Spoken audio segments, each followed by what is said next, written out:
What are they? What's going on, eh? That's right, eh? I'm back, Holmes, and I'm ready, eh? Like I told you, I'm ready anytime, eh? You ain't never got to worry about Mad Dog Guerrero, eh? He's always ready, Holmes. Let me turn this music off real quick, eh? Let me tell you something, man. Let me tell you, little chavala, something, eh? All right? How dare you guys come on here? How dare you come on this channel and talk about my son losing in some fantasy tournament, eh? ¿Sabes qué? Let me tell you something, Holmes. All right, you're a punk, eh? He's a punk. Look at this thing here. Whatever this is, eh? Get this logo out of here, eh? What is it? What do you got, a dragon there? You ain't no chino, eh? Come on, Holmes. What is this? I want you to put a dog on there, eh? For Mad Dog, eh? Mad Dog Guerrero. That's what it should say up there, eh? I'm running this show now, eh? How dare you guys eliminate my son to some guy, De Jesus, eh? Some Puerto Rican, eh? He'll never lose to a Puerto Rican, eh? Never. That's bullshit, baby. And let me tell you something, eh? I'm motivated now, eh? Me and my son, we're coming back, eh? We're gonna come back with a vengeance, eh? And we're gonna knock all these dudes out, eh? We'll take them all on, eh? We'll take on Sweet Pea. We'll take Chavez. We'll take Duran. We'll take them all, eh? We don't care. We'll take them all on, eh? Because none of them will beat us, eh? That's why this punk's not even here, eh? He's not even here. Where's he at, eh? Where's this guy? Whoa, whoa, whoa, whoa, whoa, whoa, at, eh? whoa. Hey. I'm ready, eh? Well, what's going on? I was prepping the show, getting the notes ready, bro. You know what I mean? I'm like, what's, you want a piece of me or what? Do you want a piece of me? Oh, Ruben. I'm ready, eh? I'm okay. Ready. First of all, okay. I was going to prepare my theme music, and then you explain you know. Well, what's that song called again? It's just an old song. I can't remember the name. That's on your puppet, eh? That's one of my favorite rolas, eh, of all time, eh? Man, you're my puppet, Ruben. You know what I mean? Let me tell you something, eh? Ruben. You and all those other little chavalas, eh? Ruben. You and all those other chavalas, eh? You guys are a bunch of punks, eh? How you gonna eliminate my son like that? You know my son, he'll destroy all those fighters, eh? All of them. Man, let me tell you something, bro. Okay? First of all right, the only reason you're ever here, all right, on my channel is to give us the baby nuts of the quarantine. That's what it is now. We don't got no week. You know what I mean? Who, Ruben? First of all, ain't no way your son's gonna beat De Jesus, bro. You know that. This dude knocked down the beat Duran, bro. This dude beat Duran, and you think somehow you believe your son, even though 10 years ago dude was good, but you think he would beat De Jesus. Charlie Holmes, check this out, eh? Look at this. 1, 2, 3, 4, eh? 4-time world champion, my son, eh? He'll destroy all those guys, eh? And I'll never lose. Remember the 4 horsemen? Eh? What are you? What's with the 4? 4 times, eh? 4 times. You guys gonna disrespect my son like that, eh? That's bullshit, baby. And I'm telling you, we're coming back, eh? We're gonna get back in the gym. I'm gonna be training my son, eh? And he's coming back, eh? He's gonna show all of you guys something, man. That's bullshit. And he'll beat all of them, man. Like I said, Whitaker, Chavez, Duran, and especially that chicken Mayweather, eh? Son can never beat De Jesus. I don't care if dude is Puerto Rican. He ain't never beaten De Jesus. It ain't gonna happen. My son takes them all out, eh? Every single one. Unanimous, bro. It was unanimous, bro. Not one person, not even in the chat. Nobody voted for his son. Nobody. That's bullshit, baby. Let me tell you something, eh? I'm gonna have to quote one of those Mayweathers, eh? So you guys don't know shit about boxing, eh? My son is a 4-time world champion, trained by me, eh? And I'm telling you right now, he's gonna take them all, eh? Hey, let me tell you something, man. He got past the first round. That's something. You know what I mean? Get some all-time lightweights. That's impressive. That's bullshit, baby. We're the best. I'm going to show you, eh? At lightweight, the Ghost Guerrero. Nobody's beating the Ghost, eh? Nobody. No one's beating the Ghost. Nobody, eh? We take them all on, eh? Hands of stone. Look at that punk and uppercut, eh? He's out of there, eh? Every single one of them, eh? I'm ready, bro. I'm ready now. You thought I was mad before, eh? I'm really mad now. Man, have you seen A Christmas Carol? Have you seen that movie? I ain't never watched no punk stuff like that, eh? Let me tell you something, bro. I mean, forget about the ghost of Christmas past. I mean, your son's a ghost from 10 years ago and shit. He's still talking about his glory days from way back when. But with that said, give us your baby nuts of the quarantine. Give us that. Look at that haplotype. Just say your son was okay. Because he knows something, eh? And shout out to you, Haplotype, eh? You know your boxing, eh? But let me tell you something, eh? The baby nuts of this entire quarantine, eh? Is D-Style and all those other chavalas that were on that panel, eh? Who voted my son out. Every single one of you, eh? You guys are a bunch of punks, eh? And you'll never stand toe-to-toe with me, eh? I'm ready to take you all on right now, eh? I'm ready, eh? Yo, G-Funk. Can somebody call G-Funk, okay? Theo over here, Theo Guerrero, is that a little too much? I'm just saying. Hey, Holmes, I ain't never had too much. Ain't no lightweight, Holmes. And let me tell you, at lightweight, my son is the best, eh? And don't you ever forget that, eh? I'm coming get you, eh? Come on, before you remember, what happened to some Earth, Wind, and Fire instead? You know what I mean? Instead of like I'm your puppet and all that. Well, you know what I mean? Holmes, I like Earth, Wind, and Fire, eh? But when I roll, eh, I don't roll to Earth, Wind, and Fire, eh? I roll to I'm your puppet, Holmes. That's my jam, eh? Well, I'll tell you what.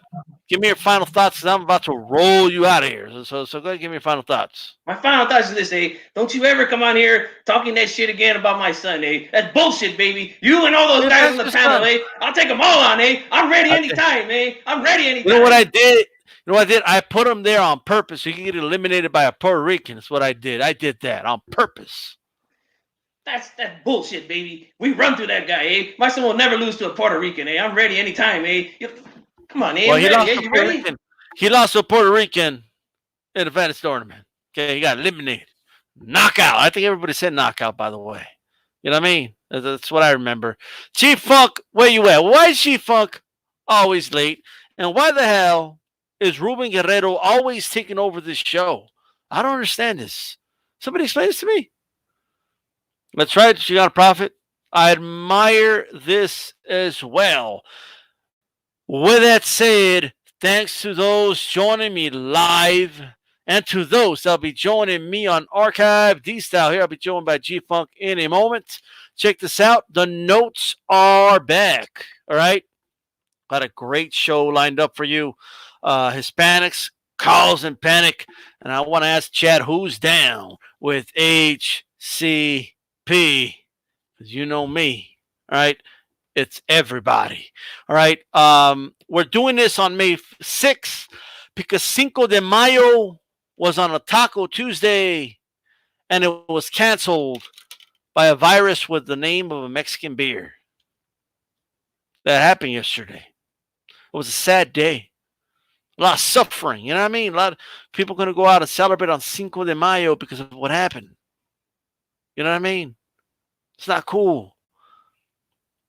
Chicano Prophet, shout out to you. Joe Lopez, 40 ounce. Shout out to you, AJ10, Haplotype. All you guys, man. Shout out to you guys. If you're listening on archive, throw a jab at the like button. Make sure the like button does turn blue. Let's see if we can get to at least 30 likes. All right, for this video. I want to see some likes there, guys. So make sure you do that. We have a lot of topics to go over. All right. Some of you haven't pressed shit yet, so make sure you press it, all right? But what's going on, Chief Funk? Well, what's going on with Ruben Guerrero over here, man? He's losing his mind, bro. Taking over the show, starting it earlier than expected. You know what I mean? Try to ruin the show, kind of. I don't know. Bro, that dude, let me tell you, man, when he heard that his son got eliminated, man, he freaked out, bro. Man. Hey. He did. We got to move on, man. You know, hey, the ghost got eliminated. The ghost is ghost now. Right. Yeah, the ghost is now a ghost. A lot of topics to go over here. All right. May 5th fight that was canceled. Also, May 9th had another great fight. We're going to talk about that as well. So stay here. Don't go anywhere and throw a jab at the damn like button. This is El 6 de Mayo, right? It's, G-Funk, yesterday, not only was it Cinco de Mayo, it was Taco Tuesday. Right. And the wife made some tacos, so, I was all in the zone yesterday, man. Okay, I got you. But Cinco de Mayo was canceled, unfortunately, for most people. I know you made it work, but it was canceled because of a corona. Yeah, So that's terrible. So I made sure I had a couple extra Coronas last night, bro. You know. gotcha. All right, man. Hey, man. Look, this past weekend we should have already known the result. You know what I mean? Of Saul Canelo Alvarez against Billy Joe Saunders. You know what I mean? What are your thoughts on this fight getting canceled, man? And I wonder what the chat thinks as well. You know, I mean, obviously, no one can control what happened, but you know, what are your overall thoughts, man? This should have been when we knew about the fight. Right, man. That was disappointing because I've gone on record several times saying that I think that this fight would have been a good test for Canelo. Billy Joe Saunders, he's got an awkward style. He's southpaw. He likes to move around the ring and stay away from his opponents, and that's something that has given Canelo some issues in the past. So that's something that I would have really liked to see him, go in there and try to solve that Billy Joe puzzle. There was quite a few guys that disagreed with that. You and I went in on a few dudes over on my channel who thought that Billy Joe wasn't shit, but Canelo's going to get all the credit in the world if he beats him, But yeah, man, it was disappointing, man. I tell you, man, I woke up Saturday morning and I was just like depressed, bro. I'm like, damn, man, the fight would have been on today, man. Like, damn, this is terrible, But and as far as from what I've read, it seems like De La Hoya is not too interested in rescheduling that fight. Don't know if they still got the third Triple G fight in the making. Yeah, but it's too bad, man. It really is too bad because I really wanted to see that one. Yeah, man, that's a fight I was looking forward to. Billy Joe Saunders, say what you will, he was not going to stand in front of Canelo. Okay, at least not throughout the fight. He was going to give him movement, and it was going to be interesting to see how was Canelo going to respond to Billy Joe Saunders. That was going to use footwork, movement, and to see is it true that Canelo just got him a lot better because he moved up and knocked out Kovalev. This reminds me of like when Pacquiao moved up. If you remember, G-Funk. And he beat Margarito, he beat Cotto, he beat all these guys, and everybody said, "Oh, he don't even have to fight Marquez no more." You know what I mean? He's way past Marquez. He'll destroy Marquez. You know what I mean? He moved up. He's so much better now. Marquez should just stay a lightweight and fight those guys. You know what I mean? He's so little.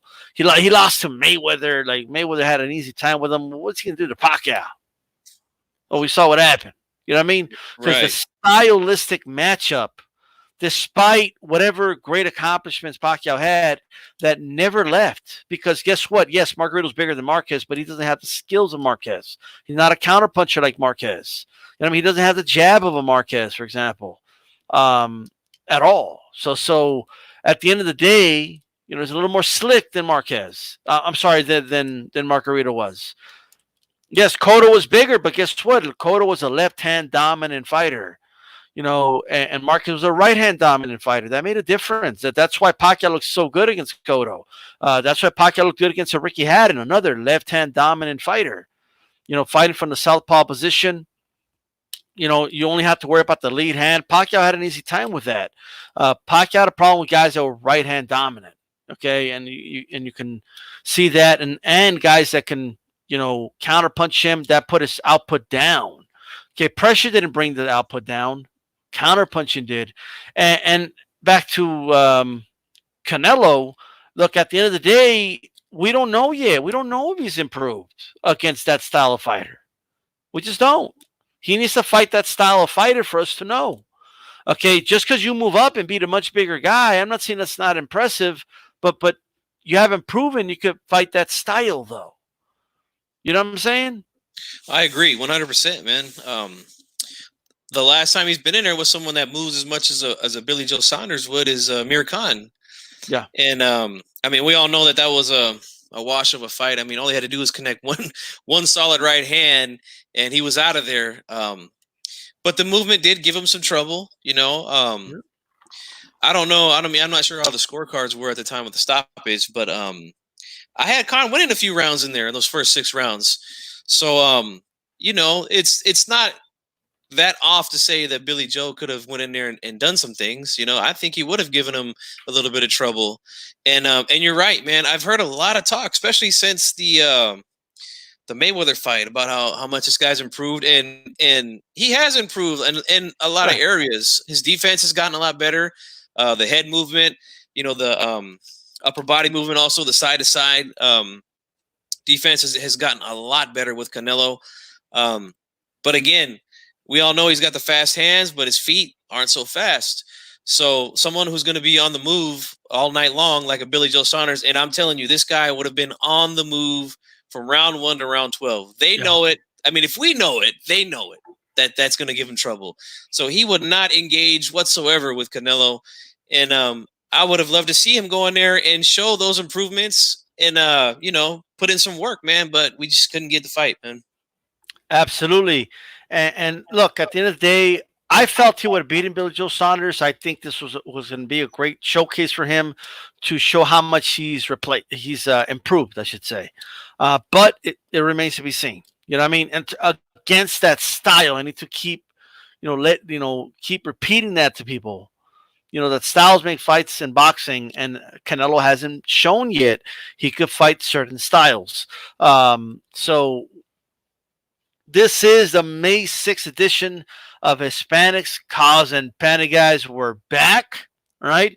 I don't know if we're back weekly, but we're starting to get some of the shows back on and stuff like that. So glad to be back on. Make sure you guys throw a jab at the like button, whether you're listening now or on archive. Share the video on your social media platforms and tell us what you think about how Canelo versus Billy Joe Saunders would have gone. I know AJ says BJJ was about to expose Canelo. I don't know. Canelo was going to fight a dude that did Brazilian Jiu-Jitsu. You know what I mean? Well, what's going on over here? He's doing a crossover fight, man. Right. Yeah, I think a dude that does Jiu-Jitsu might take him down. Okay, but unless he doesn't get clipped first.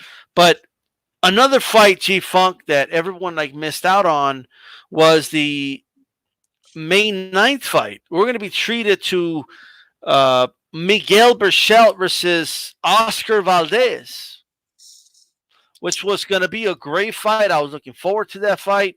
It was going to be May 5th, and the boxing gods took it from us, bro. They just snatched it. You know what I mean? You ain't watching shit. You're going to stay home, and you're not going to be able to watch no boxing, okay? I think they'll reschedule it. I hope they do the fight. It was the fight I'm looking forward to. What are your thoughts on that fight? And I want to know who the chat believes would win that fight, Oscar Valdez or Miguel Berchelt. Okay, who do you think would have won that fight, G-Funk? And what are your overall thoughts on another fight that we just missed out on? Heartbreaking, man. You see me wiping away the tears, bro. Oh man, that's one of the best fights that could be made this year, man. Is Valdez versus Berchelt, man, and a good matchup. Both guys from Mexico, would have been a fire of a fight, man. And a good clash of styles between the two guys. Man, if I had to pick somebody, man, because I didn't do a prediction video on it, so I didn't really get into the breakdowns and stuff of both guys. But I think if I had to make a decision right now, I would probably go with Berchelt, but just barely, I mean, say what you want about Valdez. He's got some nice skills. He can fight too. But man, Berchelt, he's a dog, man. And man, if I had to pick right now, I would pick him for sure. But man, it would not surprise me if it went the other way, man, because I like both guys, and that's a hell of a fight, man. Damn. AJ10 says Khan was winning on the scorecard against Canelo. Very, very interesting. Why you hating on Canelo? Reply criticism. He says, absolutely. That's always the go-to. You know what I mean? And just to remind Ruben, by the way, not to bring him back out, but his son did lose to Puerto Rican. Danny beat him. You know what I mean? Right. But keep him back, though, to tell him to stay away. I think I see him in the background there somewhere. You know what I mean? Get the dude out of here. But But yeah, man, just another fight. And what's crazy is that every week we're gonna be like, this fight should have happened today. You're gonna be sitting on Saturday, damn. You know. Terrible. With that said, and I want to, I'm interested to know what you think, G Funk, and what the chat thinks as well. What do you guys believe or think about um, just starting to do fights without crowds? You know what I mean? Just have the judges there, the doctor there, the no ring girls. It's sorry guys, but just to keep it limited, right? But just the people that are essential to have a boxing fight. The fans are not essential, unfortunately. But I'll tell you what, like, here's my caveat, right? We have people out here protesting and in front of courthouses and all that anyway. So why can't two boxers get in the ring and fight if they get tested and they don't have COVID? You know what I mean? Boxers do really, really good testing and stuff like that. So what are thoughts, G-Funk, on, just starting fights without no crowds or something like that? So we get our fix, bro. You know what I mean? Like, I know, man. I was just going. Where's the lead at, bro? Like, I was just about to tie off. I'm like, hit me. But no, man. If they decide to do something like that, of course I'm gonna watch, man. Like, what? You know what I'm saying? I mean, I can only speak for myself. I've heard a few people here on YouTube who've talked about that situation happening, and they just, they're like, I don't like it. I don't know if I'd be able to enjoy it. Right. I mean, I really do understand it because, you and I, we're both pro wrestling fans, and right now pro wrestling is still doing their thing. There's no big crowds, not no big arenas. So, I mean, I got to be honest, it is a little flat without the fans there, because especially with pro wrestling, because they're so interactive with the crowd, boxing, not so much, but, you do miss the oohs and the ahs every now and then, but to kind of bring it all back to having not a lot of people there. Think about it like this, man. How often have we watched big fights? As soon as the pay-per-view starts, there ain't fucking nobody there, man. And sometimes we'll get the first two fights, there's nobody there, So, I mean, hey, if that's what they want to do, man, let's do it, man. I'm all for it, As long as as long as it's safe and controlled and all that type of stuff, I'm good. I'm good with it, man. Look, man, I hear you. You know what I mean? And I'm like, here's what I'll say. And I proposed this before. I want to know what do you think about this idea, G-Funk? How about doing, if not arenas, a lot of these gyms are struggling right now. Why not pay a site fee to a gym and allow, the networks or whatever to have the fight at certain gyms or something like that? You know what I mean? What do you think of that proposal, that idea? I'm good with it too, man. I've mentioned this before on this show and on my channel that I've gone to several amateur fights with a lot of my friends who fought amateur, and a lot of the times, these fights, they're at gyms like that, just empty local gyms, or just around the area. I've been to Concord, I've been to San Francisco to go watch some of my friends fight. Right. And if it's not like a big tournament, like the Golden Gloves or something that they usually have, Cow Palace, San Francisco, there's not a lot of people there. And I mean, like you said, man, we're both junkies, man. So I'm good with it, man. I'll take it any way it comes. I don't know if everybody else will be on board with that, but I certainly will, man. Yeah, it'll help some gyms out. It'll also promote some gyms.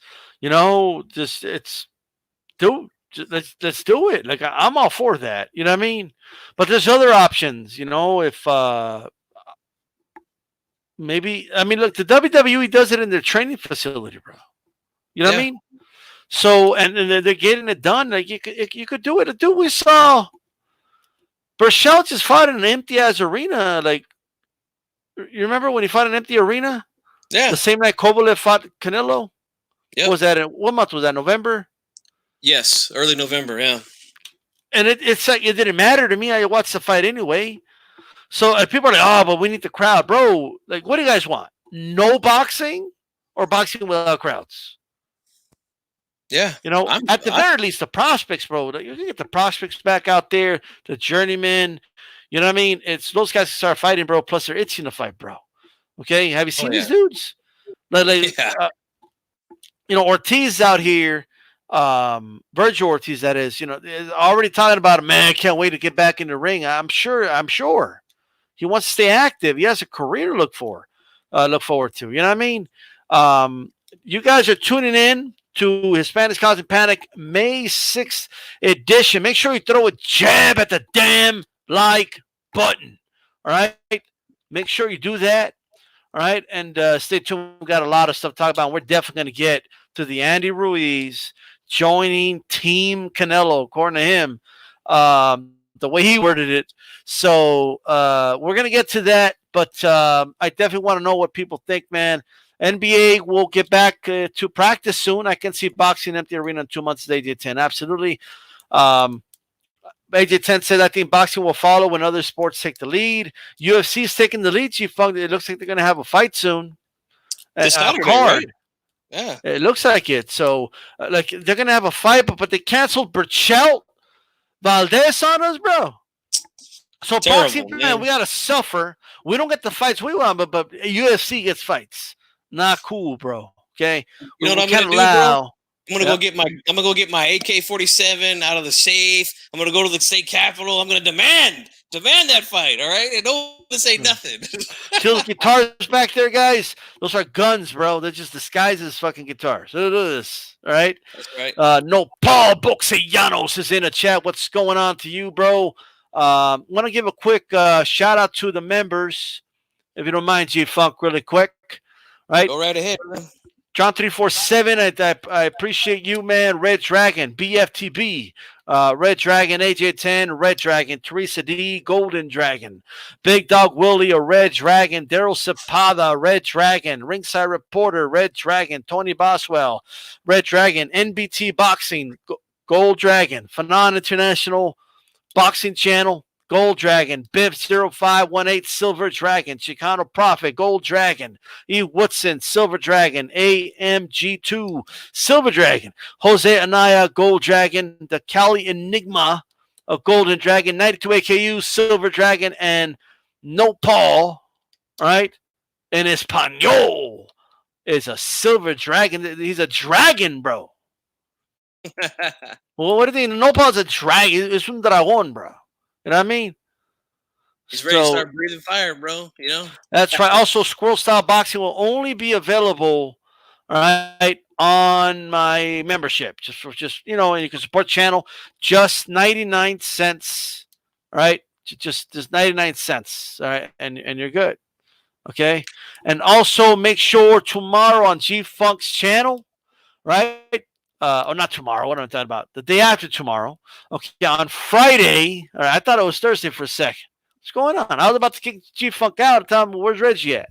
Okay? Bro, let me tell you, bro. Since I've been off work for like 2 months now, I can't keep track of days. That's all right. That's all of us. That's why I've been written down. You know what I mean? Look at this, guys. The notes are back. All right. But yes, I appreciate you guys for joining, and also make sure you guys subscribe to G Funky, man. G Funky 84 Boxing here on YouTube. Subscribe to his channel, and this Friday, it's gonna be myself, G Funky, and I believe Cali Enigma. Cali's gonna be there, man. We're gonna be talking about more issues on how to fix boxing, man. Check out part 2 we did last Friday. Myself, D Style, Cali Enigma, and my good friend Danny Savala, ex-pro boxer. I'm not sure if he's going to be there or not, but the invite is there for him. But this week we'll be talking about more issues like scoring, on how to score fights. Should the judges, should there be different ways for them to score fights, and also on how to get the best fights possible, man. So we all know we all have problems with those things and issues with those things. So make sure you guys are there to watch us discuss that, man. Yeah, absolutely. And I see you, bro. Juan, I know it's you, bro. All right. Boxellanos, I see you, man. With that said, no, Paul, use the wrong account, bro. That way you could have the cool D-Style logo when you post comments and stuff. I mean, but it's all good, man. I appreciate the support. G-Funk, we got to get to this topic, man. All right. Look, how can I say this? I gotta say this. Oh. What's with Canelo? All right.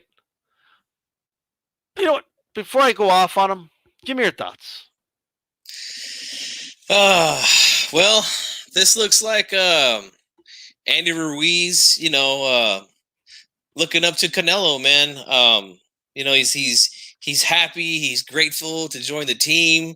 And look at him. He looks like a kid in a candy store, don't he? Bro, he looks like a Make-A-Wish kid, bro. But you know what, man? I hope nothing but the best for Ruiz, man. I hope that this move here, brings him whatever he's looking for. I personally feel like he's got the talent, he's got the skills to be champion once again. It's just he's got to get over his own demons, and hopefully being around a guy like Canelo and Ryan Garcia, because these guys they show up to fights, man. They don't come in there and lay an egg like this guy did against Joshua in the rematch. These guys show up no matter who's in front of them. So I'm hoping that those good habits rub off on him and we get to see the best of Andy Ruiz because, as far as amateur pedigree and technical boxing skills, man, he's definitely one of the best guys in the division, man. Look at this guy, bro. I mean, the folks don't remember Canelo had the glasses on. I think it was drunk in Saudi Arabia. Okay. Andy Ruiz was the heavyweight champion of the world. Guys, I repeat, Andy Ruiz was the first ever Mexican heavyweight champion of the world. Ever. The president of Mexico invited him to Mexico, the Mexican White House or whatever. I mean, the amount of support this guy had would have surpassed Canelo. He would have became a bigger star than Canelo. Watch out, man. Watch out. Bigger. He would have been a bigger star than Saul Canelo Alvarez. He would have been the attraction. And he blew it all away. He literally ate it all away, drank it all away, then he shit it, then he freaking pissed it all away. He flushed it down the toilet. All of it. It's not over, but he could have done some special. He could have done some. He could have been some special, man. He really could have. But I knew there was issues when, after he won the heavyweight championship of the world, he stops Anthony Joshua. Anthony Joshua bends the knee to him. He wins the fight. All those belts. And he's talking in the post-fight press conference about how he wants to be kind of like a heavyweight Canelo. I want to be like Canelo. Oh, Canelo. It's Canelo. I mean, this is... And I was okay, fine, whatever. Then he already had a trainer, bro. This dude, you already had someone who believed in you. You already had a trainer that knew you, understood you, knew your strengths, your weaknesses, could relate to you. You already had all that. And you blew it all away. You brushed them aside. You fired them. And then you wanted to pass the buck and say, oh, no, Heyman told me to do it. No, you did it. Right? That's your responsibility. He's your trainer. You call the shots. You're the fighter. I don't give a shit what anybody advised you. And ain't nobody going to believe that. You lied to people. You said, "Oh, I'm training hard." All the video, I mean, all the same footage we see today. Him hitting the mid C-Funk, him doing workouts, and then pictures that were obviously photoshopped that we talked about. Oh, he's looking thin. Oh, Andy Ruiz looks like and he shows up, looks like a walrus. He shows up and he looks like a walrus in the damn ring. I couldn't see his freaking neck. It didn't exist. It was a walrus. He shows up extremely heavy. He's lethargic. Josh is looking scared in the damn ring. You still can't do shit about it. Because you're too fucking slow. You're fat. And all these people that believed in you. All these Mexican artists like Maná. And he had Maná. Rayando el sol. Those guys. Right? Tweeting out, "Oh, vamos Andy." Like, you know how many Vamos Andys? Vamos Andy was trending on Twitter. And this guy doesn't give a fuck. He shows up out of shape. He blows it all away. Admits it in the post-fight press conference. He admits, "I didn't listen to Reynoso." Reynoso told me, he was trying to get me, I didn't do it. It was my fault. Let's do it again. Hey, AJ, let's do it again, AJ. You think he wants to get in the ring with you again if he doesn't have to? I mean, you got to be dumber than you look sometimes. Look, let me tell you something.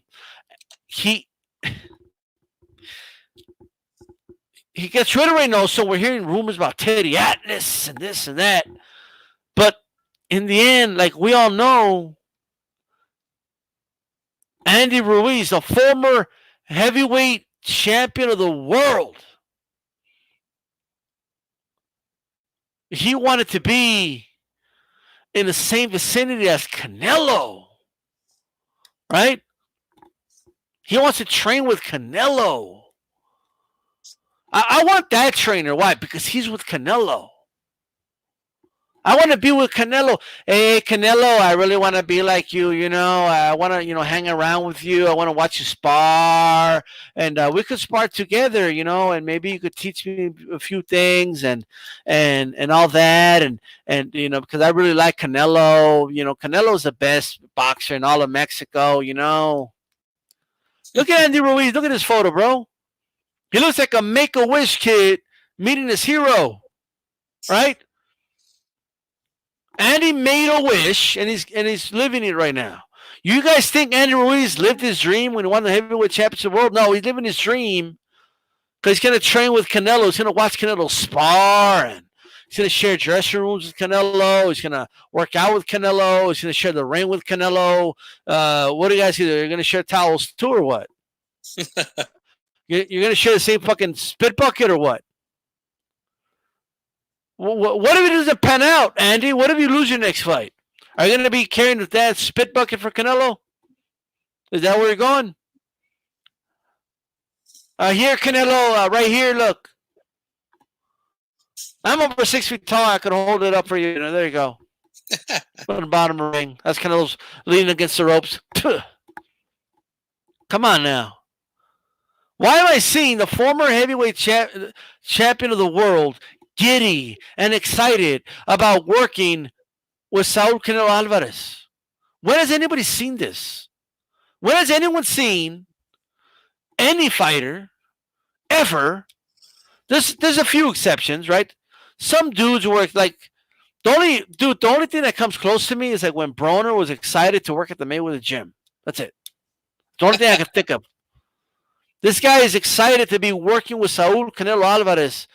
He doesn't announce, "Hey guys, I'm going to be training with Eddie Reynoso. We're going to be fighting. He's going to train me. I really like his style of training." And first of all, to my knowledge, Reynoso has no track record working with heavyweights. That's number one. Okay? So we'll see how that works out for you. I hope that at least the hard work of Canelo rubs off. I could at least hope that. But I'm telling you right now, Saul Canelo Alvarez is his own man. Okay? You always talk about people staying in their lane, Andy. You should have stayed in yours. You're a heavyweight. You could have been something big.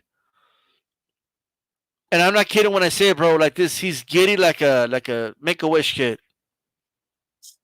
Right? You know what? It almost Make-A-Wish kid. Almost looks like Canelo is in the Big Brother program. You know, the Boys Club, and Andrew Ruiz is the big young high school kid. You know. Have you ever seen someone taller than another man looking up to the guy that he's taller than? He's literally looking up. You could see a guy. Look, I'm not joking. He's looking up to Canelo. Look at him. And he's taller than Canelo. By the way, Canelo like 5'7", bro. Ain't no Andy Ruiz ain't no fucking 6'2". Okay? I'm telling you, right? I'm just by looking at that photo. Right? But I've been telling that for years. But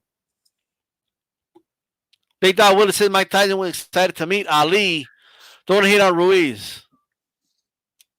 I mean, Ali's a legend, bro. He was a retired legend.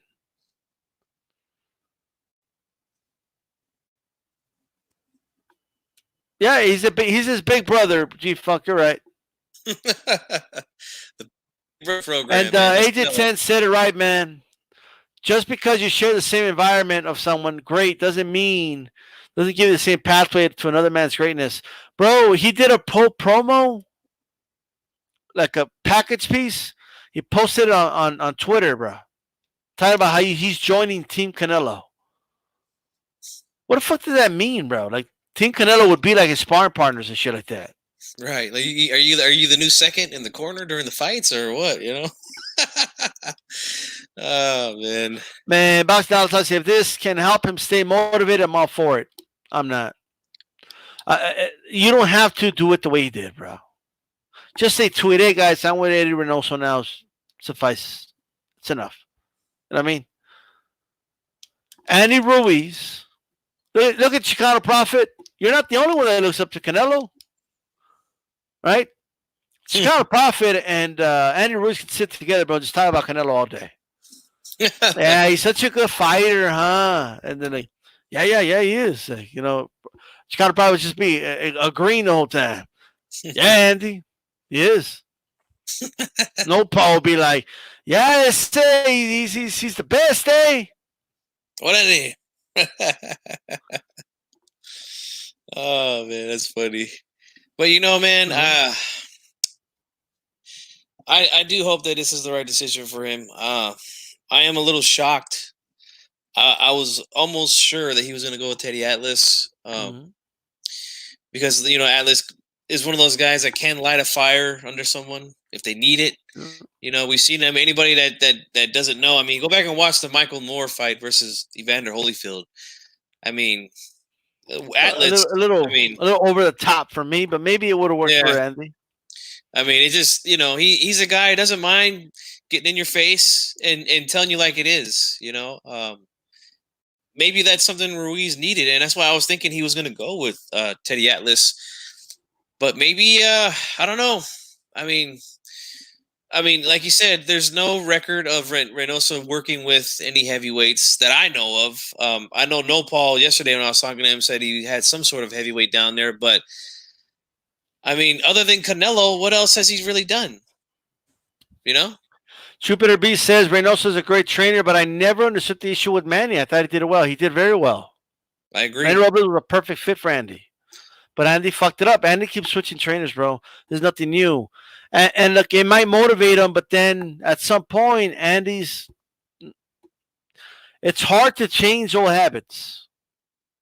And unfortunately, that's where Andy Ruiz is. When has someone, I'm asking this a very serious question to you guys. When have you seen a fighter switch trainers, okay? And instead of announcing that they're now with this trainer, okay, they instead say that they're part of the team okay, of the fighter that trainer trains. When have you ever seen that? I can't recall, bro.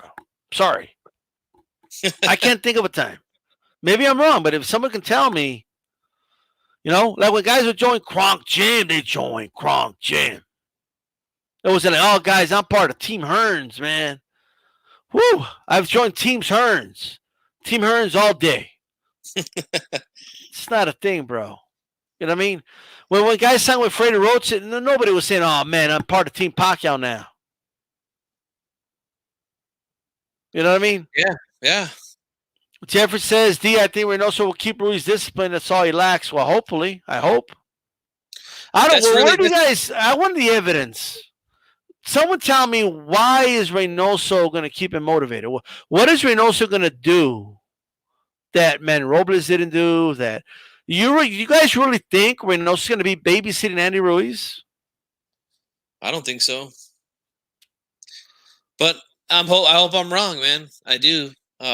He's a hire no, Paul. It's a hire a drill sergeant. Yeah, I mean, they've done a fantastic job with Canelo's career, but as we've talked about here on this channel, I mean, Canelo, he became a sensation overnight in Mexico for obvious reasons. We won't go into that, but we've already talked about that, So as far as his popularity goes, they didn't really have much to do with that. But he has improved as a fighter.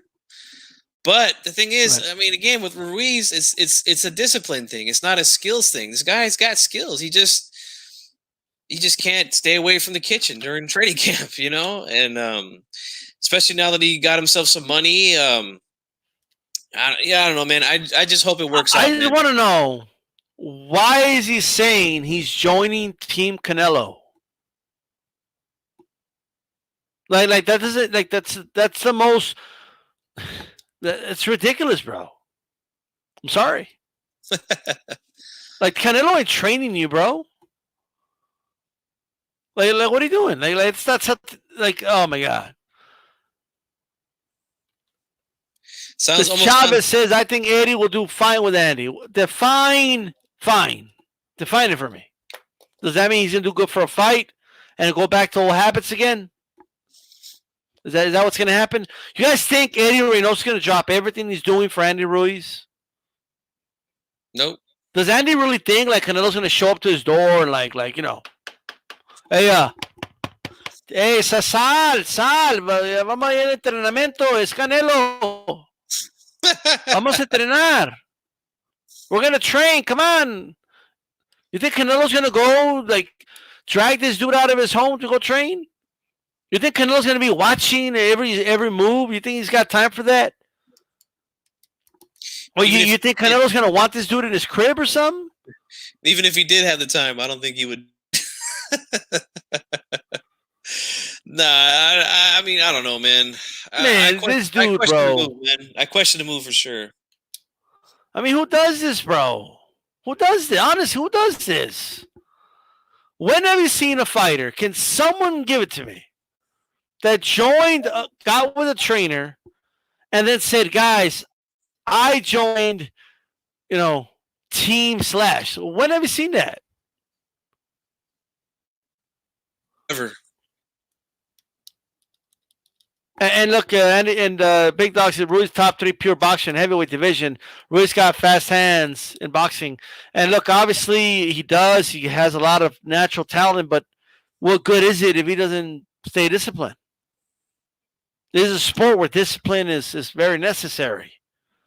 And if there's one thing I hope he rubs off for him is Canelo's discipline, hard work, determination. But I still need Marisa Chavez to define for me fine. I need to define. What do you mean he's going to do fine? Like he's going to get paid? Trevor says, the Reynosos have a great gym. Andy will either get in the program or he won't last. We're about to find out what he's really made of. Or he might do good for a camp, and then he's going to go back to old habits. That's what he does. When he got with Robles, he did good for 2 camps. Yeah. He got ready for that Russian dude, and then he beat Joshua, and then he fucked up. If defending the heavyweight championship of the world and then getting even bigger paydays after that wasn't motivating, do you guys really expect me to believe that him fanboying over Canelo is going to motivate him? That is some fanboy talk for sure. Joining Team Canelo, like I don't even know what they call the gym down there. Is there a name for that gym down there? Or, I mean, it's called the Canelo Power. The Canelo Power Gym. I'm a prospect. AJ says if I'm a prospect and Robert Garcia trains me, and I am my team Mikey Garcia, probably. Shit's retarded, bro. Right? The shit's stupid. The shit's dumb. And that's what I'll say about that, bro. Okay. Make sure you guys throw a jab at the like button. Help me get a 20 likes, ASAP. All right. 92 Aku, what's going on? There's another one. All right. Just like Andy Ruiz, we'll be talking about how great Canelo is. You can talk about that shit all day. Okay. Man, I'm just telling you, bro. This is beyond. I'm just not a fan. And I hope you know where I'm coming from. I'm not a fan of the way he announced, how he's now part of Team Canelo. Same here. I think it was a little fanboyish, and I don't know, man. I think for me, if I was Andy Ruiz, I would have went with either Atlas or would have joined Garcia's gym, Robert Garcia, that is. I just think, I don't know, man. I mean, there's just not a lot of, like you said, not a lot of proof down there other than Canelo of what they've done, Yeah. Jeffrey says, I feel you, what you're saying too, D. I like Ruiz. I want to see him reach his fullest potential. I think we all do. Ruiz needs discipline and a trainer that can help him find ways around fighters, keeping him long. That's going to be a problem with this division. Look, I still think Manny Robles was that guy. Okay. I honestly believe that. Okay. So, I mean, it really is what it is. This weekend, guys, make sure, stay this weekend. We're going to do the fantasy tournament. So make sure you stay on the lookout for that. You're listening to the May 6th edition of Hispanics Causing Panic. Hey, Chief Fung, who's down with HCP? Everybody, including the chat. That's right. Everybody. Okay. Make sure you guys throw a jab at the damn like button. We're almost at 20 likes. Get me to over 20. I do like McGirt as a trainer, you know what I mean? But for Andy, but Reynoso's not a bad trainer, guys. It's just I'm questioning Andy Ruiz's motivation for going, right? Like, if Reynoso didn't have Canelo, I want to ask you guys this. Do you really believe Andy Ruiz would have got to Reynoso? Nope, not at all. Is there anybody that believes that? I don't think Ryan Garcia goes down there to train with those guys if he didn't have Canelo. Big Dog Willis says Robert Garcia. Robert Garcia has actually admitted he doesn't train heavyweights. Says not a specialty. So, AJ10 was Oscar De La Hoya Team Pacquiao when he got Freddie Rhodes to train him for the Mayweather fight? Yeah, Team Pacquiao, baby. He joined the money team when he had Floyd Sr. That's right. This is crazy, bro. Like, this is one of the craziest thing. No Paul says, I can't stand Atlas. His written plan for Ruiz? That was weird. He did it for attention. What was his written plan? Do you know anything about that, Chief Funk? Let's see. No. I don't know anything about that. Are you making that up, No Paul? I know they had serious talks, but it never went anything past that, That's a direct quote from Atlas when they asked him about it. But I think he probably would have been the best guy for the job.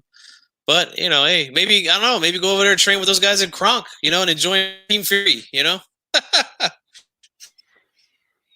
Okay, so he did share his detailed notes. Okay, so there's a video out there where he had detailed notes. Okay. So I guess he had a plan. Well, what do you guys want him to have? Like, no plan? I don't like of all the things you criticize Atlas for. I don't think that one is it. Okay, I like Reynoso, but I don't think he goes there without Canelo as Jupiter. I don't think so either. What's going on to the Cali Enigma? Make sure you guys share this video on all your social media platforms. You're tuning in to May 6th edition of Hispanics Causing Panic. We're back, right? With that said, G-Funk, any final thoughts on this topic? Man, I just hope the best, man, because having a Mexican heavyweight champion of the world is a good thing, not only for us but for the sport of boxing. We know that we show up to fights, we buy fights, and it'll keep the sport relevant. I just hope that this guy made the right decision and didn't go down there for some other motive. I asked this question yesterday on my show. I don't know if you were listening when I said this, but what if his plan is to leave PBC and go to Golden Boy, and then they have all three of those guys fight on the same card? Man, that'd be something, man. Yeah, that's Canelo, Ryan and Garcia, and Andy Ruiz. And guess who's going to be happy and giddy to be on the undercard of Canelo? Yeah, it'll only be Andy Ruiz, because we know Ryan Garcia. He's a guy who wants the spotlight right now. Well, we already know. I mean, Ryan wants the Coleman event, so I guess Ruiz will be the undercard. Mm-hmm. But hey, that'd be great for us, man. I mean, you think we get Andy Ruiz, Ryan Garcia, and Canelo in the same night, and that's big money for a guy like Oscar De La Hoya, man. I mean, wow. I mean, I can only imagine that on the weekend that just passed. I hear you, Funk. I would rather Andy Ruiz beat the headliner as a heavyweight champion of the world. Same for me. Standing on his own 2 feet, looking up to nobody. You know what I mean?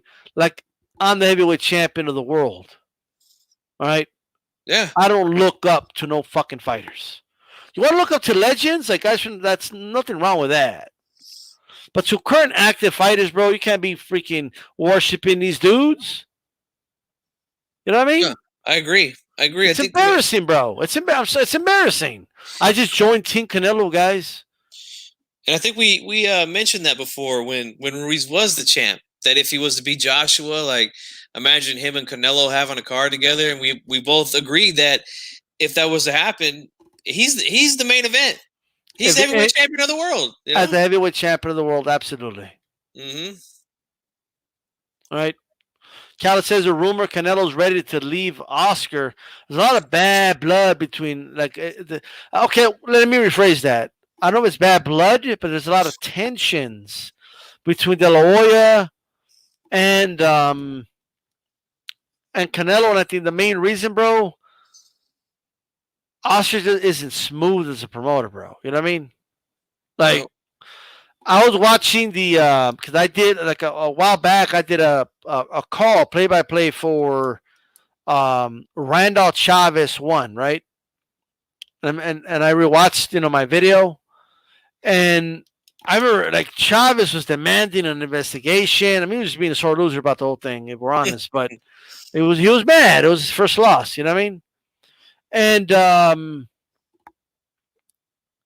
King, it's like he didn't hear any of that. He said, like, that's a warrior, baby. He wants a rematch right away. That's what a champion's made of.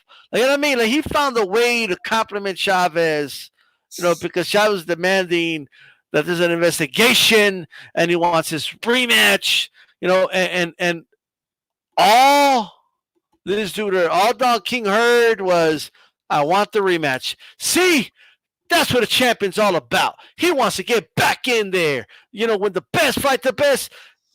Only in America, baby. Like, you know what I mean? Like, it's one of those things. But Oscar isn't smooth like that. You know what I mean? Like, Oscar will say things that he'll like. Canelo will say one thing. Oscar will say something else. He was doing it to Ryan Garcia, if you remember. You know what I mean? He was talking bad about Ryan, and Ryan was like, bro, why didn't you just call me? Like, why are you telling, like, this writer that you have beef with me, right? That you don't like some of the stuff why didn't you just call me? Like, you're my promoter. Like, you could call me. So that's just the way it is, man. Yeah, Oscar, and to be honest with you, bro, Canelo don't need a promoter, bro. No, not at this point. And I mean, to be honest, Oscar's he was real good at using his fist during his career, but he's using his fist for other things as a promoter. Yeah. With that said, we're gonna go ahead and segue. You guys are tuning in once again to the May 6th edition of Hispanics, CAUSIN Panic. Who's down with HCP? G-Funk. Everybody, man. Everybody. All right. You know me. All right. But with that said, look, man. Cinco de Mayo has been a big weekend for boxing for a long time. You know what I mean? For those that don't know, fun fact, Cinco de Mayo is not Mexican Independence Day. Okay? That's just... You should put a little thing at the bottom. Breaking news. Everything. What? Yeah. Like, people think it's Mexican. What happened was the French invaders came and the Mexicans kicked them out. You know what I mean? So it was a Battle of Puebla. It was a big win, victory. That's what that's about, okay? Before I move on, Sonteo Media, what's going on? Canelo doesn't need a promoter, but he doesn't have the business set up to the logistics to set up shop and hold his fights. Here's what he needs to do. I'm not saying he should promote his own fights. What I'm saying is sell yourself to the highest bidder at a fight-for-fight basis. That's what he should do. You know what I mean? The Zone, you want me to fight? He's in a contract now, but once he fulfills it, the Zone, you want me to fight in your network? How much are you going to offer me? Now, the Zone's not the promoter, but you just get a de facto promoter there. If it's Oscar or whatever, okay? PBC, what are you going to offer me? What do you got? That's how, you know what I mean? That's what he could do. Sometimes I wonder if they play up their beef so Oscar can take the blame for certain fights not happening at certain times in Chicano Profit. In all fairness, you're going to look up someone, Canelo's okay. Look at Angulo over the being GGG's groupie. Come on, bro. It almost seems like that's what Mikey Garcia is kind of doing right now, because he was with the PBC, and then all of a sudden he has a fight over on the Zone. So, there you go. I mean, hey, if he can do it, I mean, Canelo could surely do that. No problem, Absolutely. Man, let's talk about Cinco de Mayo, G-Funk. Talk about Cinco de Mayo. I want to talk some fights here. If anybody remembers any big Cinco de Mayo fights, put them in the chat. All right. Let's start first. May 7th of 1994, Frankie Randolph Chavez rematch. I have a funny-ass story, bro. So, Chavez, there's a video and it's in Spanish, right? And he's talking to his friends about the first fight with Randolph. And and one of his friends asked him, "Hey, how hard did Randolph hit? Like, because he's the one guy that dropped you. You know what I mean?" And Chavez was like, "I mean, he hit all right, something like that." And his friend's like, "I mean, I don't know, bro. Like, he dropped you, bro. You know what I mean?" And he's like, "I mean, he hit me. I went down. And his friend was like, "Man, I don't know, bro. When you got up, you looked a little out of it." And then Chavez had like a moment of like, "Okay, at this point, I can't stop pretending." He's like, well, yeah. How was I supposed to feel? I mean, he hit me with a big right hand, and I was in all there. And then finally, his friend was like, "What happened in that fight?" You know what I mean? Because for years he never admitted he lost, but then he finally had a moment of clarity, and he's like, "You know what? I only trained like 2 weeks for that fight. I didn't take it serious. I underestimated Randall. I wasn't focused, whatever the case is, you know what I mean?" And he said it was in January, I believe he said, right after Christmas season and all that. He was just like, I just didn't want to train during that time or whatever, right? And he felt lethargic, whatever, you know what I mean? So it was interesting because then obviously Cinco de Mayo weekend was the rematch, right? And AJ10 beat us for the next one, but it's all right. But the rematch happened. Here's what I remember about the rematch, okay? I remember, bro, the family gathering, right? I mean, there was so many people at my uncle's house, bro. It was not even funny, bro.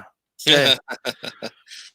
no one gathered for the first fight because no one thought like Randall was a legitimate threat to him. It was just like another fight. Randall was good, but no one like even the media, no one thought. So when that happened, Chavez lost. The rematch is gonna come, and that was a big event. I mean, this is the guy that beat Chavez. You know what I mean? And I'll never forget like the controversy, like the way the fight ended. It went to technical decision. And Randall had to be escorted out because people were throwing shit at Randall, bro. The crowd, bro. And like, in my opinion, this is my opinion, that was a very embarrassing moment for Chavez fans. Okay, like Randall didn't deserve that. Why? Because he was hitting Chavez. That's why you were throwing shit at him. No, but what do you remember about the experience of that fight? Dude, it's almost identical to what you just said. Every fight that I can recall when I was a young man watching Chavez fight, it's always been a big deal. We're going over to so-and-so's house to watch it. Somebody always had the fight, and we would go there, and out of nowhere, I read in the newspaper, boom, Chavez lost. And we didn't even see the fight, crazy stuff, man. And it was the same way. The rematch, everybody's there because he lost. Everybody wants to see him get revenge. Right. And the fight ends in a shitty way. But you know what, man? All credit to Randall. I mean, that dude, he was a tough SOB, man. Dude could fight, And I mean, Chavez was what, 90? That was his 90th fight or something like that at the time. And I'm not trying to make excuses. I'm like, G-Funk making excuses for Chavez. I was a huge Chavez fan back in the day. I've said that plenty of times. But man, Randall, he went in there and did his thing, man. And even in the second fight, it was a good fight in my eyes. A ton of respect to Frankie Randall, the surgeon. That is, he come in. Hey, he's got the mask, man. He was prepared for 2020. You know what I'm saying? He would come into the ring with the mask. He was onto something with that. You know what I mean? Like, so somebody tell Randall he was trying to warn us, bro. Yeah, you know what I mean, see it coming. You're like, I ain't gonna walk to the ring with all those people and put on this mask, bro. You know what I mean? Like that's how fight. Like every fighter should look like Frankie Randall, bro. Okay, when the boxing comes back, you're gonna walk out with mask and shit. But I'll tell you what, man, the surgeon. But yeah, that was crazy. How that happened, and of course, it moved forward exactly 10 years later. And AJ put it there in the chat, man. Diego Corrales against. No, I apologize. My bad. I apologize. That was not 10 years later. That was actually Marquez. Juan Manuel Marquez. All right. Against your boy, bro. Man, Pacquiao. Yeah. Pacquiao. Hey, right. man, that's a classic fight, man. Matter of fact, since you brought it up, I might just watch that fight tonight. I'm going to go get me an ice cold beer and just throw that fight out, man, because that was a hell of a fight, man. And let me tell you, man, at the time, fight you watched live or did you miss it? No, I watched that fight live, baby. We had a barbecue at my grandfather's house, had a lot of people over, and I said, hey, man, Pacquiao's fighting. And, of course, me being the only hardcore fan out of about 50 people that were there, I'm trying to tell everybody because everybody saw what Pacquiao did to my boy, Marco Antonio Barrera. Right. So, he gained a reputation after that. And, everybody was like, even my grandfather was like, man, that Pinoy, he's a bad motherfucker, boy, let me tell you, And I said, yeah, he's good, man. But I said, but hey, don't sleep on Marquez. Don't you sleep on Marquez. I said, man, this dude, he's a classic boxer. He's a good counter puncher. Don't be surprised if you see something, right?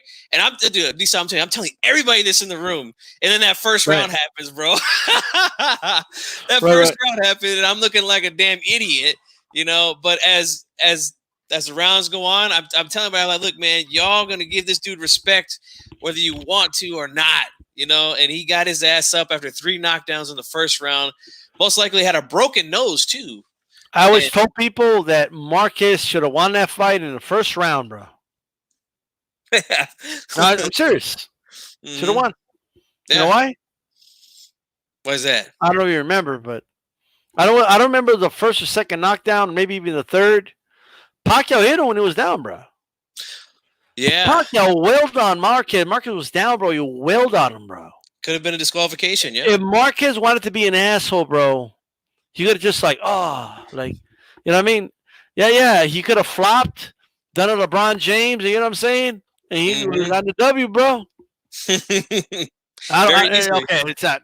All NBA players do that now. We keep it real. Everybody picks on LeBron James for flopping, bro, but they all do it. Come on. No, That's very true. James Harden, he's not as bad as James Harden, but LeBron is. He should have done a James Harden, bro, and Marquez would have gotten a W in the first round, bro. Yeah, first round. They would have disqualified Pacquiao. You know what I noticed too? I don't know if you noticed this, but I remember looking at my cousin when Marquez was being introduced at the beginning of that fight. And Marquez always did this thing where he kind of like bent down and, stretched his hamstrings out. His legs were shaking, bro. I don't know if he was a little nervous or what. And I'm not trying to say, not trying to diminish Pacquiao's great first round that he had. But I did notice, if you go back, everybody in the chat too, go back and watch that. When Michael Buffer is announcing Marquez to the crowd, his legs look like a little shaky to me, man. I don't know. It might have been a little nervous, man. Okay. I'll have to go back and see it. Look at that.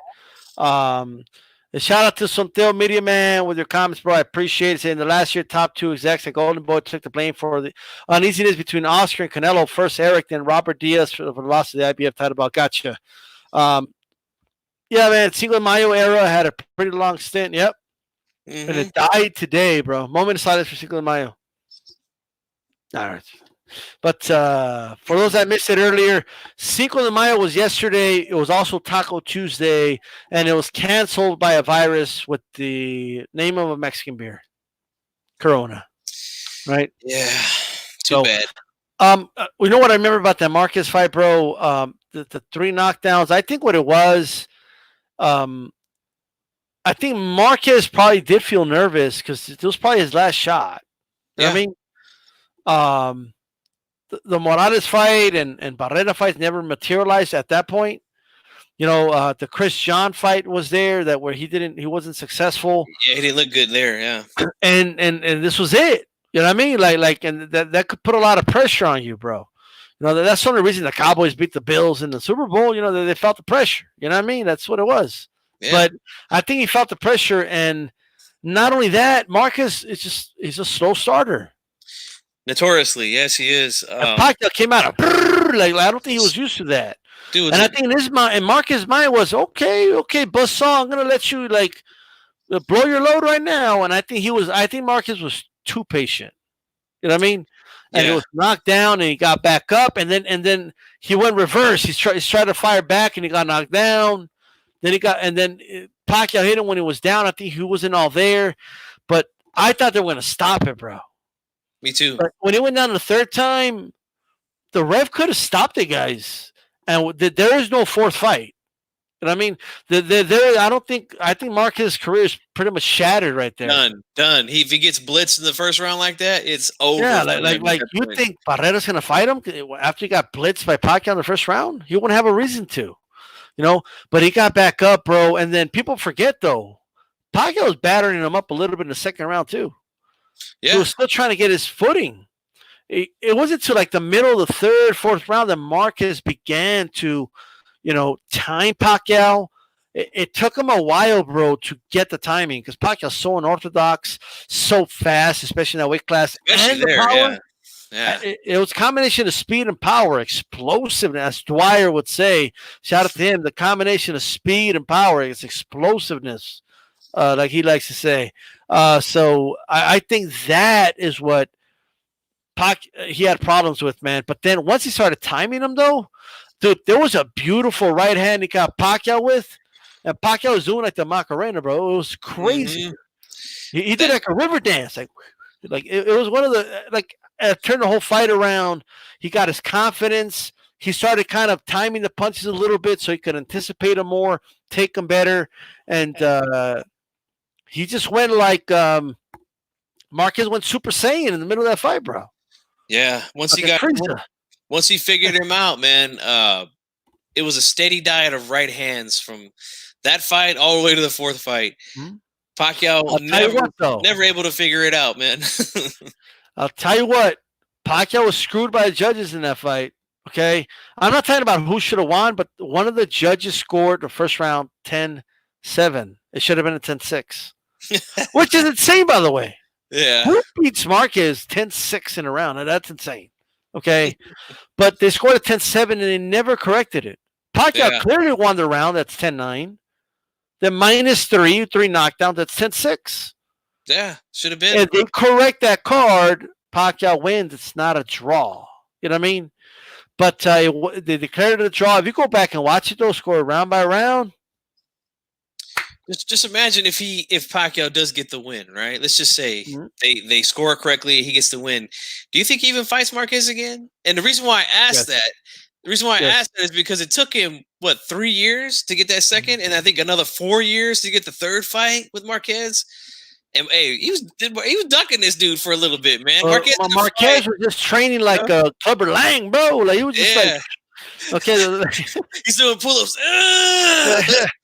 Dude, like Pacquiao fucked up. But by the time the fourth fight came out, he had a 6-pack and back muscles and shit. I was like, what the hell's going on over here, man? Like Marquez, I'm telling you, bro, he went Super Saiyan, bro.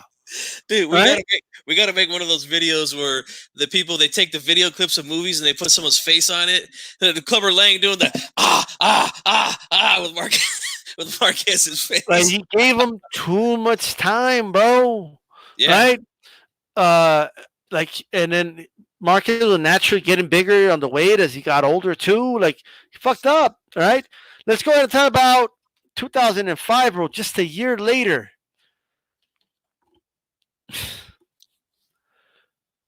Half of the arena was empty, bro. Yeah. I can't get over that. Yeah. If people knew it was going to be that good, it wouldn't have been empty, right? Castillo versus Corrales. Castillo was my dude, okay? Like, that one hurt. And your boy cheated, bro. He kept spitting out the mouthpiece. He's been disqualified, okay? But let's talk about that, by the way, okay? So Castillo had him. I could be wrong. I think around 10 it was. Fact check that for me, AJ 10. But I think around 10, he dropped him. I remember watching that fight, bro. I was like, yes, it's over. Like, you know what I mean? Like, that's it. Like, this dude, he's done. All right? And then he knocked him down again, bro. And then I remember watching Chavez. Remember Chavez in the crowd? And Chavez Jr. with his light blue sweater on right next to him. That dude, bro. Like, dude out of here. Okay, but I remember that too. But Chavez Sr. stood out to me.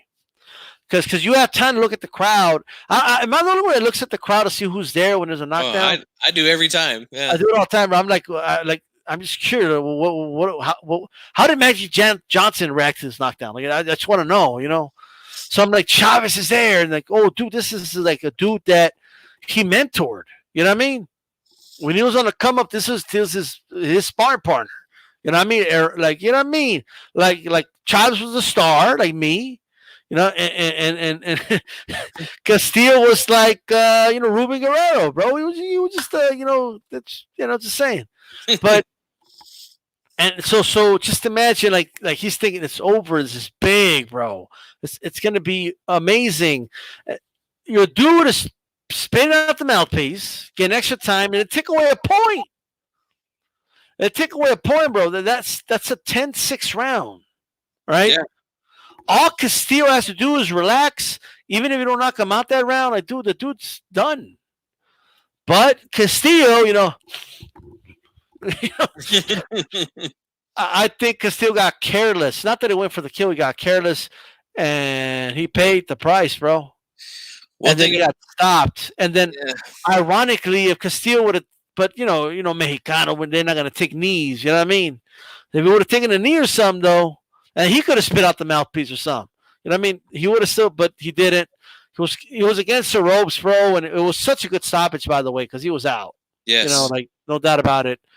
And I'll never forget Castillo's shoulders just drop, and he's just boom, boom, boom. And it's just that, was it Weeks that stepped in? Yes, it was Tony Weeks. And you know what's funny is you mentioned Chavez in the crowd. You know who was about a row in front of him, just jumping up and down when the fight was stopped? Was Winky Wright. Oh wow, okay. Yeah, he was there cheering What do you for remember Diego about that Corrales. fight, bro? Oh, by Well, the way, you want to hear something crazy? go ahead, man. Like half of the arena was empty, bro.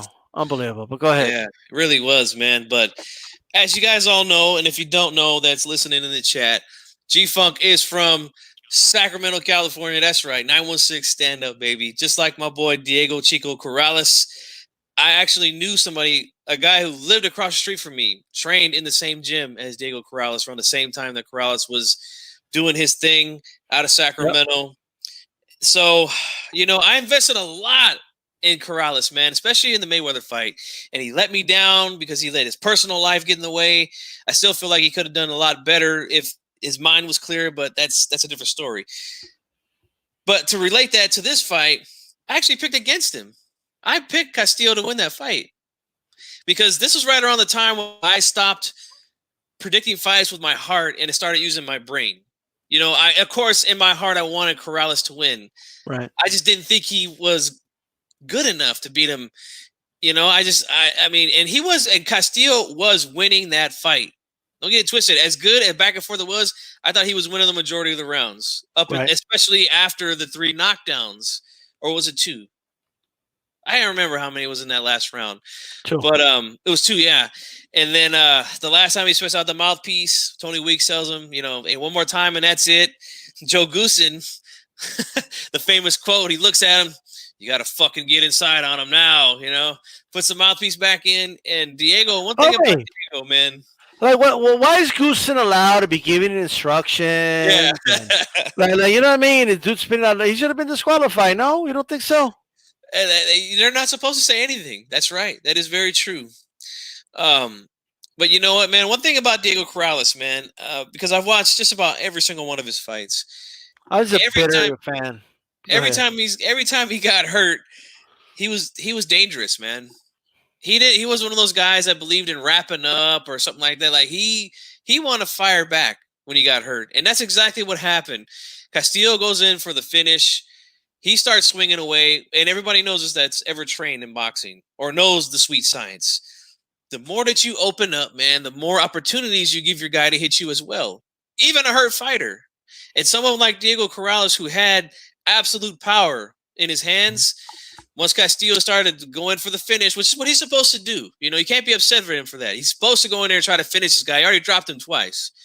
He got caught with some shit and couldn't recover, man, and was draped against the ropes like a rag doll those last couple shots, and it was the correct stoppage, man. I was in complete shock, man, when I seen that live. The house, I was at my dad's house. We were going berserk, man. I even started cheering, even though I was wrong in my prediction. Hey, so tell me that, yeah, Goosen was taking a sweet ass time too, bro. Okay. Oh, yeah. In fairness, it did take a point, you know. So it's like, you know, the ref did the right thing. Shout out to Andrew Charles, man, just joined the membership. I appreciate the support, man. It drops a super chat as well for support. It says salute style. I know I will show up here and there, but you're one of my favorite boxing channels. Thank you very much, man. We work, you know, it's not just me, of course. There's a whole team here on D-Style Boxing Live. You know, G-Funk's here and stuff as well. But I definitely appreciate the support, man. And hopefully you guys also tune in for the big tournament this weekend, and G-Funk's channel as well on Friday on how to fix boxing. You know what I mean? It's kind of like how to wife up a whore. You know what I mean? It's just one of those things. We got to figure it out somehow. Right. Yes, you better be. It was an amazing fight. Absolutely. Tony Boswell says smash the like button. Absolutely. Says he respects the grind. I appreciate you guys as well.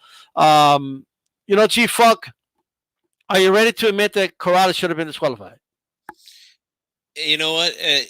It could have. It really could have happened, man. It really could have. I'll give him this. He had no choice but to do that. I remember thinking, man, in my head, like, damn, he really should have been disqualified. But, you know, everybody in the house was like, it was smart for him to do that. It was smart for him to do that. You know, and I'm like, well, was it smart? Because he almost lost the fight because of it. Yeah, also, you know? I apologize. Go ahead. No, I'm just saying they could have very well just said, you know what, that's it. You don't want to fight no more. You keep fighting. You keep spitting out your mouthpiece. That's it. So I mean, it was smart because again, he got the win.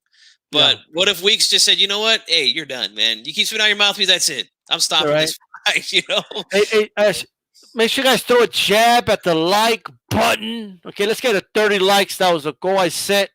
So let's get there, guys. We're almost there. We're at 26 likes. We're almost there. I know 4 of you have the ability to throw that jab. Okay, throw your, and we're going to talk about that fight in a little bit. Where Senior says that, by the way. Shout out to CMB 100 on here, and Mr. Shelton. Shout out to you guys. Thank you for listening, man. Yeah. Joe, before else, Castillo wanted to continue. Great fight. He's kind of making the argument that maybe the ref should let it go on a little bit because look at all the chances he gave Corrales. You know what I mean? That's exactly what I said too at the end of the fight when it happened live. I said, man, he should have been given at least a standing 8, but he was out, man. But we don't do standing 8s like that, though. Yeah, he was out. He's out of there. His shoulder shot, bro, and he was like this, bro. He was ragdolled those last couple Castillo shots. was my dude, bro. Okay, I'm telling you guys, but I think it was a good stoppage. You know what I mean? Like, I get it, and I was mad, as well, but I get it. You know what I mean? Like, it was a bittersweet. We're gonna stop hitting them. Yeah, it was a bittersweet moment for me because that's the first time I ever picked against him. Yeah. And look what he does. He puts on an all-time comeback.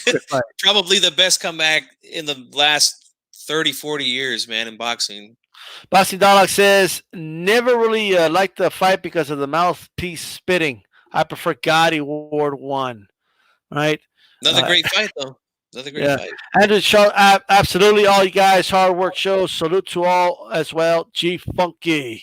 All right, absolutely. What's going on to Curtis Anderson? We hope to have this weekend for the tournament. Make sure you guys tune into that. The brackets are on the community page, by the way.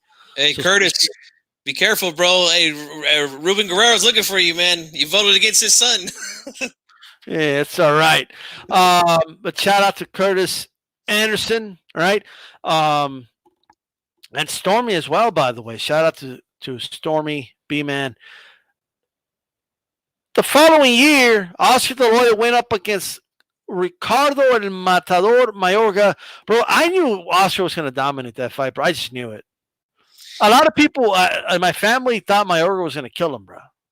Yes, there were a lot of people. And I've said this to you before. I'm very close with a lot of Nicaragüenses.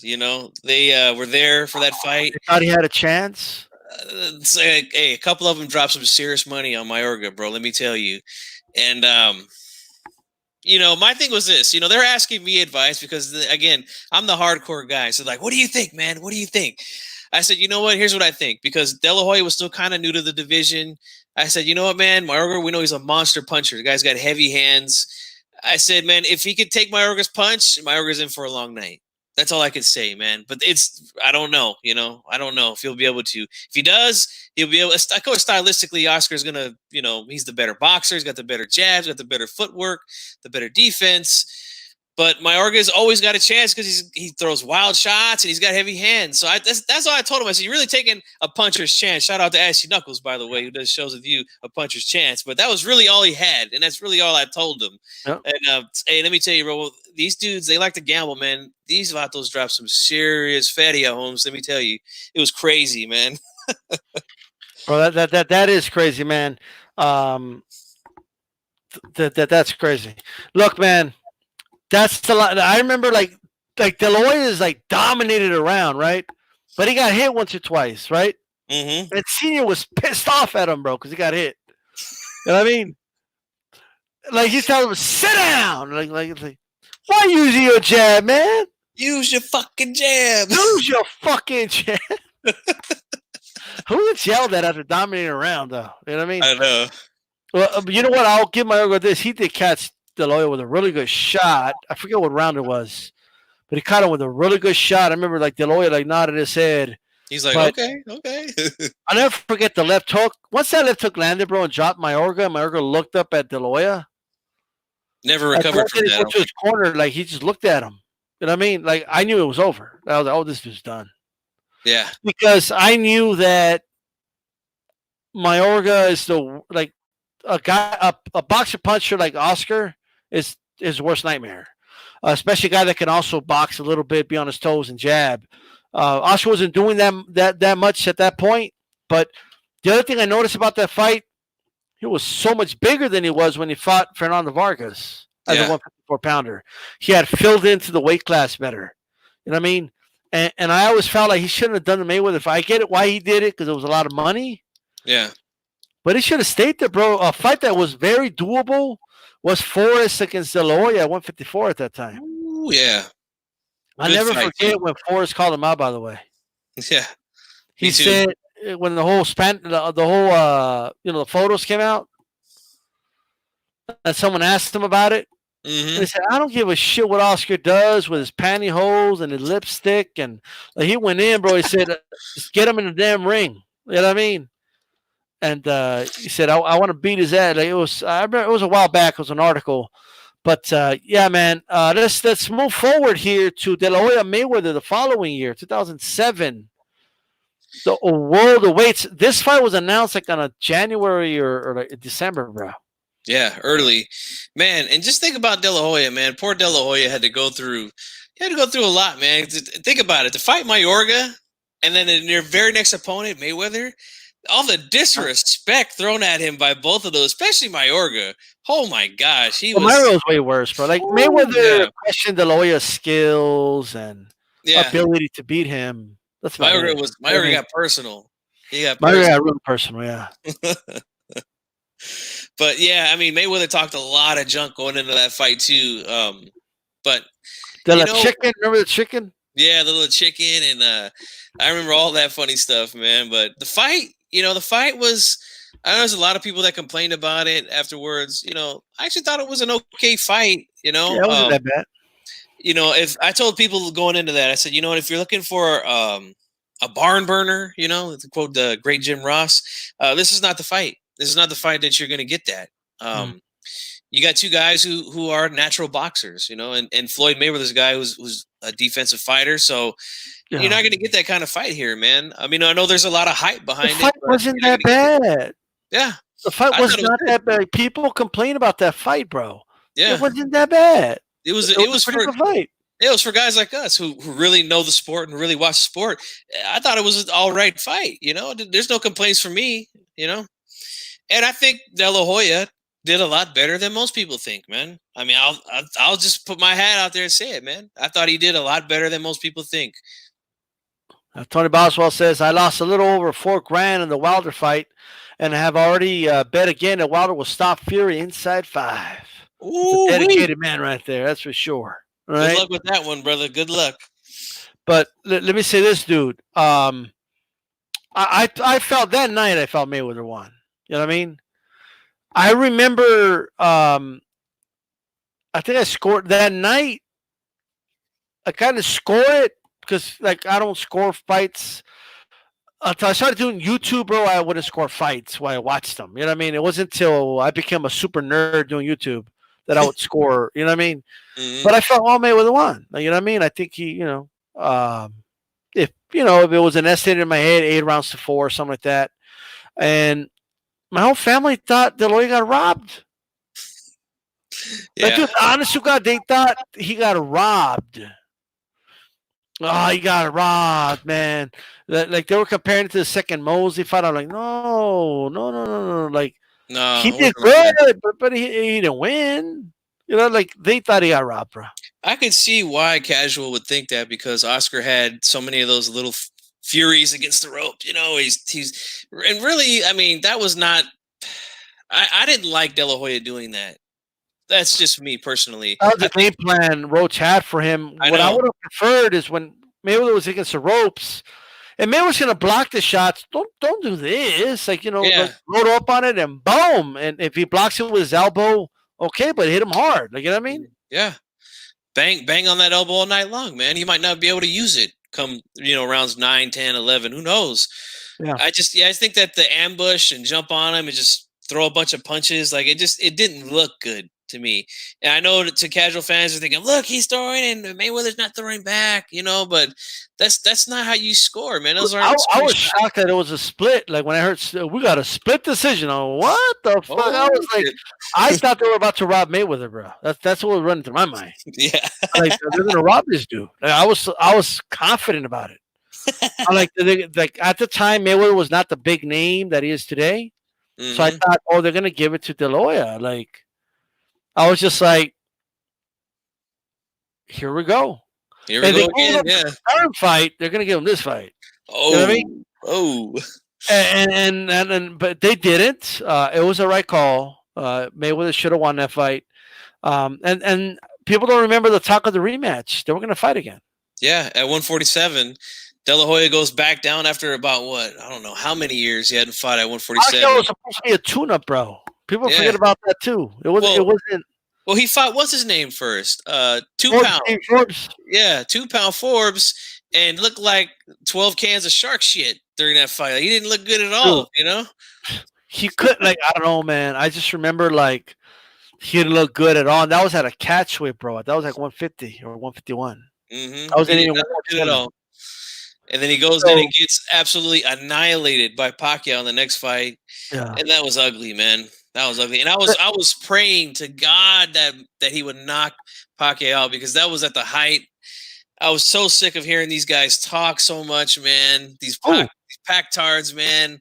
Oh gosh. It was before I even got on YouTube. I was getting tired of these. That bad, man. It got bad after the Haddon fight.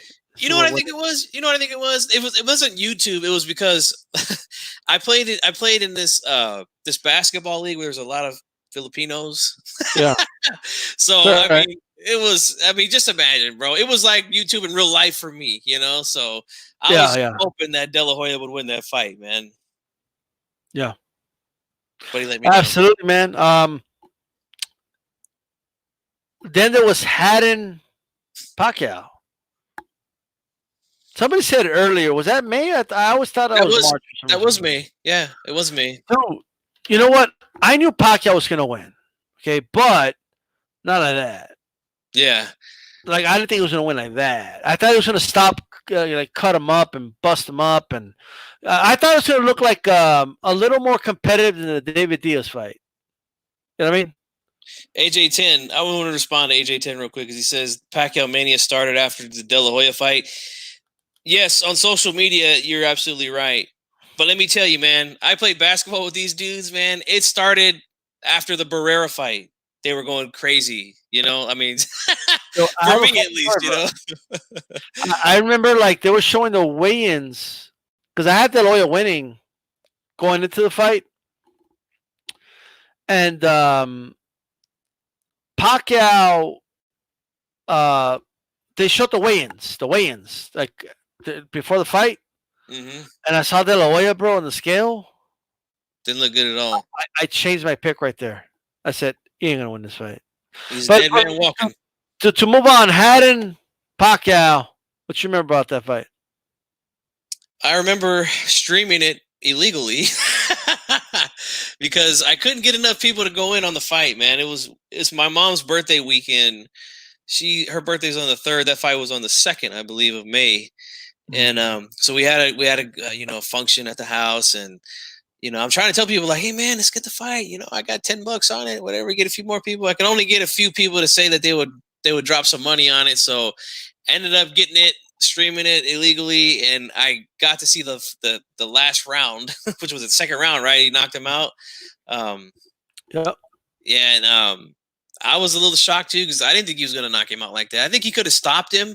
I was thinking maybe it'd be on like cuts or something like that, or just a accumulation of punches, but not a one-punch knockout like that, man. That was shocking, man.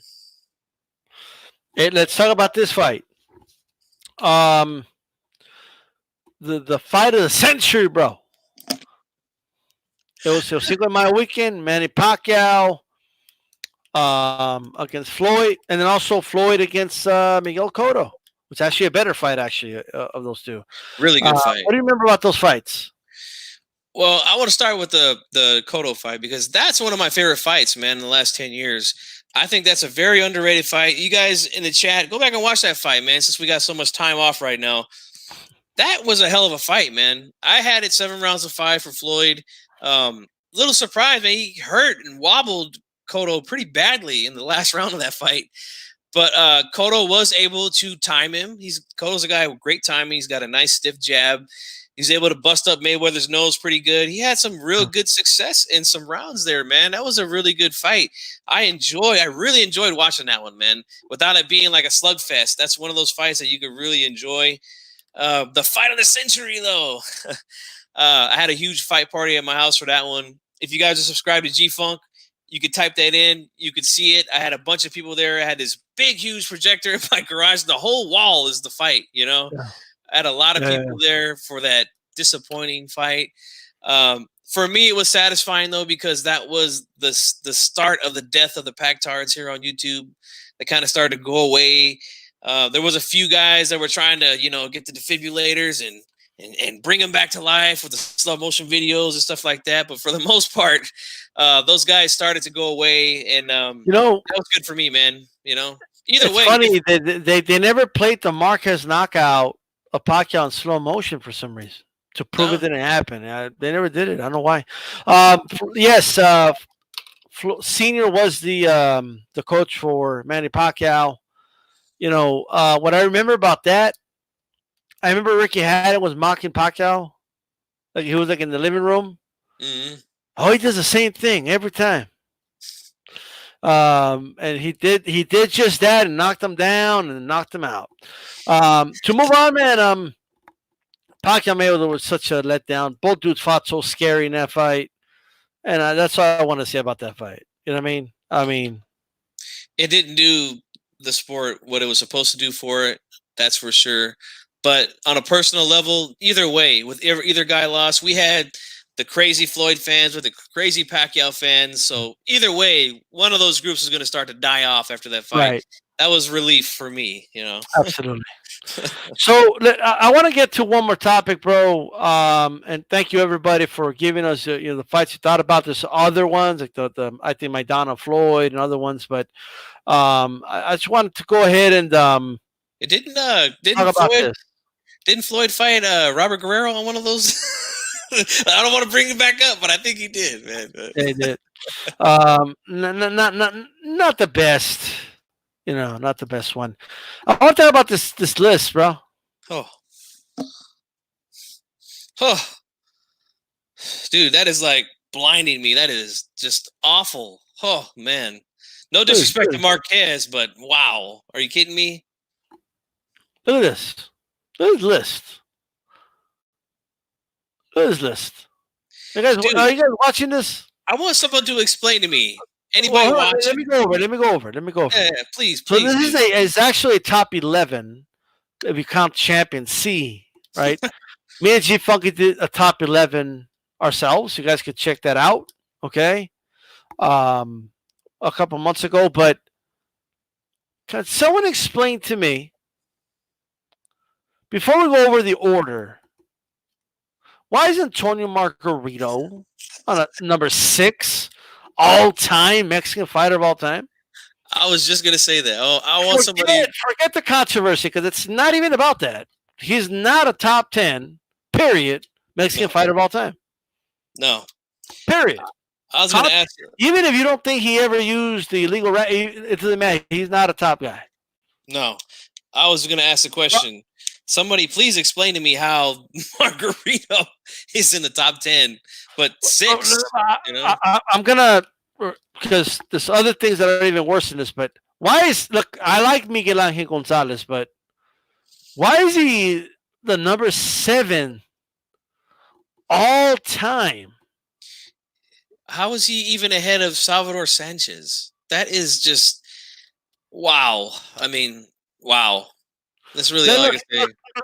We're going to go over those names, G-Funk, but first, just Miguel Angel Gonzalez. I like Miguel Angel Gonzalez. He's not a top 10 Mexican fighter of all time. I'm sorry. Not even close. Wow. This is what are you doing, BT Sports? If you want to pay the homage to Mexican fighters, do it right, bro. They releases on Cinco de Mayo, okay? But you're going to do it right. This is BT Sport Boxing. And somebody explain to me why Antonio Margarito and look, he's my boy, but Eric Morales and Barrera and Canelo, even Marquez are ranked above Salvador Sanchez. Somebody explain this to me. Awful. Do you have an explanation, G-Funk? The only explanation I could think of is somebody was just completely high and whacked out of their mind when they came up with this list, man. Someone that covers sports, maybe soccer or something else, okay? Just looked at the records and just made this list. Maybe. Can you tell me, G-Funk, why Finito Lopez is not on this list? I have no clue why he's not there. But Canelo is. It won't upset nobody. Okay, can someone explain to me Barrera? Why is Barrera ranked over Morales? Okay, no, that one's all right. But I still need to throw that one in. Can someone explain to me how can anyone in their right mind rank Miguel Angel Gonzalez and Margarito over Salvador Sanchez? Can someone explain to me? And the reason I'm saying I'm not even bringing up the controversy with Margarito, it doesn't matter. Let's say the illegal hand wraps never happened. Just take him for what he accomplished. It's not even close. Right. And how is he and Miguel Angel Gonzalez ahead of anybody? I mean, Jesus. And can someone explain to me why my grandfather's favorite Mexican fighter, bro, Ruben Olivares, is not on the list? Unbelievable. Can someone explain to me BT Sports, owes boxing fans an apology for this abysmal list? It's an abysmal list. It's an abomination. You're telling me Kid Azteca is not on the list, but Antonio Margarito and Miguel Angel Gonzalez are. Is what he's telling me. Is that what he's telling me? Maybe it's just my eyes, G-Funk. And we're not Monday Morning Quarterbacking. We did a top 11 list, guys. You guys can go back and watch it. Mm-hmm. Why isn't Zarate on this list? Yeah. Where's he at? I have no idea. Where is he? Yeah. Where is this dude? Maybe it was a typo, bro. Maybe they meant to type Carlos Zarate, not Saul Canelo Alvarez. And how is Canelo the third best Mexican of all time right now? Well, if we ask a few people that are watching, they might say he's number one. But he doesn't belong here. Not yet. Margarito, bro. I'll take Pipino Cuevas, bro. Over him. Yeah, easy. I'll take Pintor, bro. What is this? Chiquito Gonzalez, I'll take him. Like, you know what I mean? Miguel Canto, absolutely. Oh, yeah. Shout out to Curtis. Absolutely. Shout out to everyone else posting names. Boxing Dialogue. But now let's talk about the list. Let's remove the ones that don't belong there. How is Marquez number one? Marquez is my dude, bro. But number one. No. All time. Not even number one, bro. The champ. Look at that. The champ. He's higher than number one, bro. Like, he's so number one. Yeah, Finito Lopez ain't there, Curtis. Nope. They don't. The person that made this list doesn't know who the fuck these guys are, bro. Right? If I could quote the late great Roger Mayweather, most motherfuckers don't know shit about boxing. Roger Mayweather saw this list, bro. Roger Mayweather's like rolling over his grave right now. Oh yeah. Okay, look, man. Marquez, you could put him in the top 5 or right in the middle. I'm fine with that. Okay. Chavez, I don't have a number one. A lot of people have him number one. I don't. I personally put Ruben Olivares and Salvador Sanchez over Chavez, but accomplishment-wise, fine. You could have him there. I'm not gonna like argue about it. You know what I mean? Barrera, I have him outside the top 5, but if you want to have him in the top 5, somewhere in the middle, fine. I'm gonna keep it real. Like Eric Morales, I think he's okay where he is, but I'm biased. Okay. Really? I think Eric Morales should be out of there. Nah, I'm just bullshitting with you, man. So we're gonna keep fuck out of here, guys. No, but in all seriousness, like most people that aren't biased like me either have Morales in the tail end, bro, 9, 10, or maybe even just outside the top 10. He's in my top 10, no doubt about it, man. Yeah, no doubt about it. But Salvador Sanchez, number 9, like this dude must have been whacked out of his mind. Whoever made this list, man, that is just crazy. Right, Curtis Anderson, Kid Azteca. Yeah. Why is he not there? Dude, this is a horror. I can't get over how horrible this is. And they got shredded on Twitter, rightfully so. Next time you want to make a fucking list, just ask a boxing fan, bro. They would have done a better list than this. Yeah, do a little research. 20 minutes, you'd have had a better list than this. That's for sure. Marquez probably saw this list and said, "What the fuck is this?" And what the fuck? Where's Triple G? Like Canelo, bro. If I don't like putting guys in all-time lists until they're retired, bro. Okay.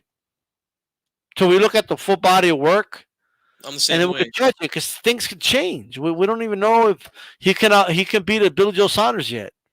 Yeah, I'm the same with other sports too, man. Like when I do, like people ask me my top 10 for like the NBA, like there's some dudes, man. If you look at like their first 5 seasons, like wow, they were crazy good, but then they get hurt, and then that's it, So I mean, I understand projecting sometimes, the future on somebody, but I'm like you, man. I'd rather wait to see how the rest of that career goes, man, before I start putting them in all-time lists. But Canelo doesn't belong there. Margarito, Gonzalez. I don't know Casanova. I don't know. What do you think about him, man? Man, a woman made this fucking list, bro. I'm telling you, look, I will bet anything. Some chick made this list. I'm willing to bet anything that some staffer at BT Sports, all right, they just asked her, hey, Stacy, we need to make it's Cinco de Mayo, right? We need to make a list for top fighters ever. Yeah. And this is what they came up with. I swear, I'm looking at a trash can of a list, man. This is crazy. This is crazy. Yeah. Hey, invite us over, Curtis Anderson, because we got our list too, man. We could chop it up. I'll definitely listen to that for sure. This I can't get over how much this list sucks. Like, because people are gonna watch, and I'm just joking about it. It was a woman, right? But it's I can't get over how I can't get over it. This is horrible, bro. People should be thumbing down this video just by looking at the list. All right, that's how bad it is. I need 2 more likes, guys, to get to 30. I know there's 2 of you here watching that haven't pressed the like button. Okay, saying, you know what, man? There's a reason I left this for last because it's pissed me off. It's just laziness, bro. You know what I mean? That's what this is, bro. Yeah. There's no other way to explain it. Just being lazy, don't want to do no research. Probably haven't been watching boxing that long. Jeez, I mean, how do you? I'm serious. How do you come up with this list? How does this happen? I really want to know. This is what I was going to ask.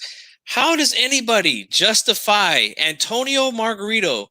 Dude, even if you Google top 10 Mexican fighters of all time, you're gonna get superior lists to this. Like, all they have to do is Google it. Yeah. Honestly, I'll bullshit aside. People do top 10 Mexican lists all the time. Now, I disagree with a lot of them, but they're superior to this. I never seen a top 10 Mexican list with a Margarito on it. No, he does not belong there. And I really did like Miguel Angel Gonzalez, but he's not a top 10. It was a terrific fighter, man, and back in the 90s, man. I used to really like watching him. But top 10, number 7? No, man, no. The Big Dog will say they just made it to piss me off. Ruined his day, man. Absolutely, man. Abso-fucking-lutely. G-Funk, look at this, bro. We're at 28 likes. They're withholding the likes. Somebody got to throw that jab, man. Press the like button, G-Funk. Get us a 30 like. Well, why should they press the like button? Why? Because Theo Rubin's going to come knock on your door. That's why. So you better get it going, man. All right? Get that jab out there like Mayweather Sr. says. Use your fucking jab, man. That's all you got to do, man. You knock this sumbitch out, man. Yep. That's why you guys need to press the like button, all right? G-Funk, or wait on that 30. Some final thoughts, man, on the show back. Man, it feels great to be back, man. It really does. Been a long time, and we've been locked down, you know. No boxing, but you know, it does feel good to be back on Hispanics Causing Panic. Feels right. Feels like home, you know. Yeah. But make sure you guys subscribe to D-Style. If you watch this video, you come across it, you're not subscribed, make sure you subscribe. Subscribe to my channel, GFunky84 Boxing here on YouTube. Make sure you're there Friday night for How to Fix Boxing Part 2, because I really want to get the ball rolling on this thing, man. It's the whole point of me trying to get these guys together, good boxing minds together to talk about the problems of the sport that we love, is to just get the ball rolling, man. And maybe we can get more guys involved with the show. And who knows, man, maybe somebody, you know, will watch it. Somebody will take some of these ideas, you know, because I think that things have got to change for sure, man, for the better. I'm tired of people talking bad about boxing. I'm tired of people saying, yeah, I used to like watching boxing back when I was young, but now it's all bullshit. And you know what? I really can't say much about it because there is a lot of bullshit that goes into it, you know? So please, guys, make sure you come and give me your input on it, man. I want to thank D-Style again for having me on. I appreciate it, man. It's always fun talking with you. Willie's asking what time on Friday? 6 p.m. Pacific time, man, Friday. I know you was there with us last time, Big Dog Willie. Thanks for joining us, man. You're more than welcome to jump on the panel. So, yeah, man, make sure you guys are there. Thanks to D-Style again, man, for having me on, man. I appreciate it. So one more announcement. So Chief Funk and I will be doing a monthly wrestling video, okay? So we'll have a monthly show. I want to come up with a name for it and stuff like that. Already, you know, talked some ideas, so we could do some wrestling talk once a month, okay? So you guys stay tuned for that as well, and make sure you join the membership. It's 99 cents a month, and all squirrel style videos will be exclusive to members, and more perks will be coming in the future as well, okay? And I'll be here. Right, there we go. This is D-Style Boxing, guys. Let me do this really quick. Show's over, but let me just do this right away. One moment.